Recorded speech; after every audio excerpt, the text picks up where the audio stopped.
There are lots of ways to stay entertained in today's technological world. However, research suggests staying entertained is easier said than done. Washington State University researcher Elizabeth Waybright says levels of boredom have been rising year after year, according to research she shared in the Journal of Adolescent Health. But one of the things we don't have a good grasp on is how it's changed across time, or developmentally how boredom may peak at certain times of your life. I think it's tricky to identify one main factor of boredom.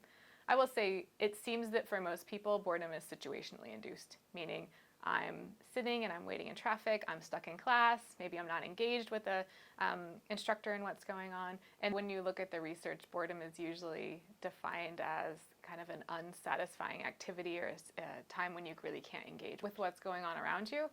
Waybright spent a decade monitoring adolescent responses to a question about boredom. They were asked to rate the question, "How often am I bored?" on a 5-point scale. The levels of boredom grew each year. Boys' responses grew 1.6% on average each year, while the girls' responses grew 1.7% on average. Waybright and her colleagues also found that boredom seems to peak in 10th grade for boys and 8th grade for girls. It seems that there may be different things happening for females, because what we found is they have higher rates of boredom, and their boredom is increasing at a higher rate as well than as compared to boys. There may be social factors. Girls are more sensitive to what's going on in their social environment, so if they're dissatisfied or spending more time alone, that may translate into feelings of boredom for them. Waybright also says college kids can experience increased levels of boredom, but her research pertains specifically to kids in middle school and high school.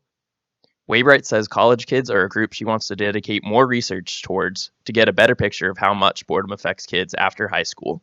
I want to study both college and adolescence. Right now, we're collecting a survey that asks college students, how do you define boredom? How do you feel? Give us an example of when you're bored, both in your free time and during class, and then tell me how you dealt with that.